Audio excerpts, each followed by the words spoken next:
नमस्कार दर्शकों, YouTube के मेरे चैनल में आप सबका स्वागत है।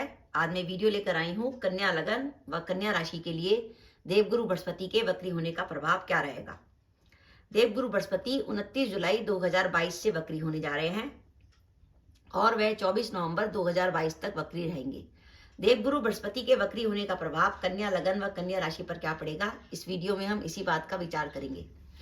देवगुरु बृहस्पति की अगर बात करें तो वो कन्या लगन में एक तो आपके चौथे भाव के स्वामी बनते हैं चतुर्थेश, चौथा भाव, जहाँ पे हम विचार करते हैं अपनी माता का, वाहन का, मकान का, प्रॉपर्टी का, हमारी जो मानसिक शांति का। और एक बनते हैं सप्तम भाव के स्वामी, जिसका विचार करते हैं दाम्पत्य जीवन का, पार्टनरशिप का, व्यापार का, यात्राओं का।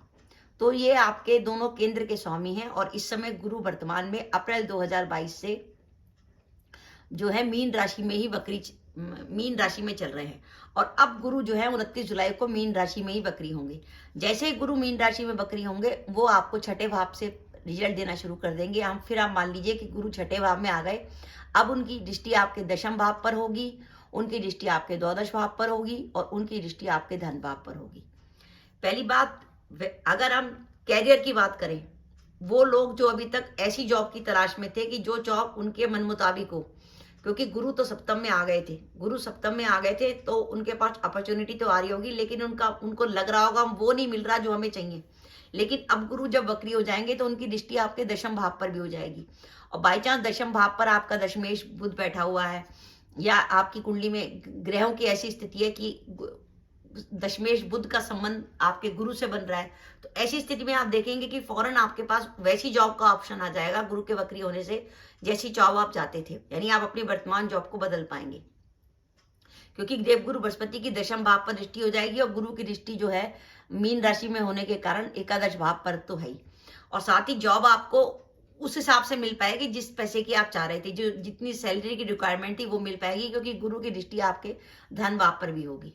इसी प्रकार अगर आप प्रमोशन के लिए प्रयास कर रहे थे तो वो आपकी संभावना बन जाएगी कि गुरु जो है आपकी प्रमोशन के नए रास्ते खोल दें। व्यापार में अगर आप कोई नए काम की शुरुआत करते हैं तो उसके लिए समय अच्छा है, क्योंकि गुरु की दृष्टि यहाँ पर आपके द्वादश भाव पे बन रही है। द्वादश भाव से निवेश का विचार किया जाता है, तो व्यापार में निवेश करने के लिए समय काफी अच्छा रहेगा। आप व्यापार में किसी नए काम की शुरुआत कर सकते हैं।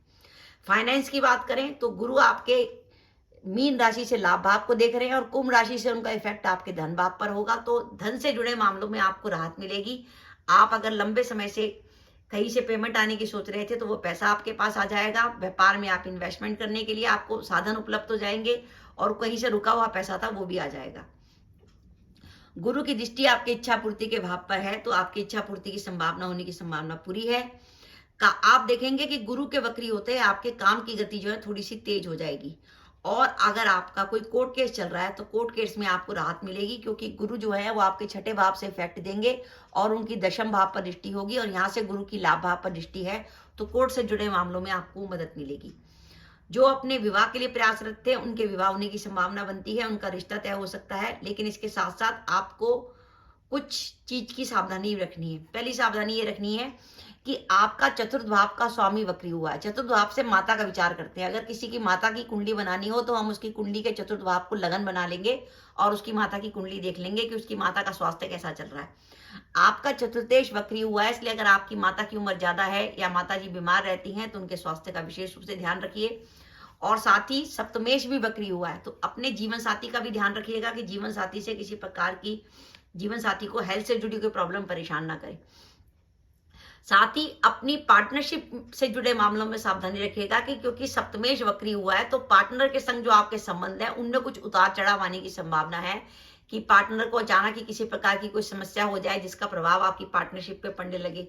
तो जो अगर आप बिजनेस करते हैं इस समय पार्टनरशिप में तो उसमें थोड़ी सावधानी रखिएगा। देख के चलिएगा आपके पार्टनर को कोई ऐसी प्रॉब्लम तो नहीं चल रही जिसका इफेक्ट आपके बिजनेस पे पड़ने वाला है, क्योंकि जब सप्तमेश वक्री हुआ है तो वो आपके व्यापार को इफेक्ट करेगा किसी ना किसी तरीके का।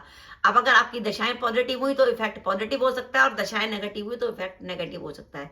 दशाएं कब नेगेटिव होंगी, जैसे आपकी अष्टमेश मंगल की या आपके द्वादश सूर्य की या किसी ऐसे ग्रह की जो छठे 8वें 12वें भाव में या नीच राशि में बैठा है, तो वो नेगेटिव दशाएं जो होंगी वो आपको नेगेटिविटी ज़्यादा दे सकती हैं। अगर दशाएं पॉजिटिव चल रही हैं, जैसे आपकी कुंडली में बुध की, शुक्र की या शनि की दशा या महादशा चल रही है, तो आपको ज़्यादा सप्तमेश के वक्री होने से ज़्यादा प्रॉब्लम नहीं होगी।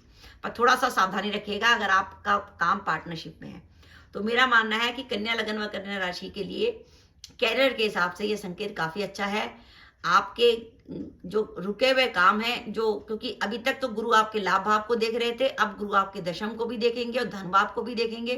कई बार क्या होता है, हमारे पास जॉब के ऑप्शन आ रहे होते हैं लेकिन हमें वो सैलरी ऑफर नहीं हो रही होती। लेकिन हो सकता है अब आपको वो सैलरी ऑफर हो जाए जो आप चाहते हैं, जो आपकी शर्तें थी वो शर्तें मान ली जाए और उसके आधार पर आपको मनचाही जॉब मिल जाए। तो दर्शकों, ये मेरा वीडियो था, आपको कैसा लगा प्लीज़ कमेंट बॉक्स में कमेंट करके बताइएगा। इसके साथ ही अगर आप मेरे चैनल पर पहली बार आए हैं और आपने मेरा चैनल अभी तक सब्सक्राइब नहीं किया तो कृपया मेरा चैनल सब्सक्राइब कर दें, साथ ही बेल आइकन को भी दबा दें, जिससे जब भी मैं अपनी वीडियो अपलोड करूं उसके नोटिफिकेशन आपको मिल जाए और आप मेरा वीडियो देख सकें। इसके साथ ही नमस्कार दर्शकों, जय माता दी।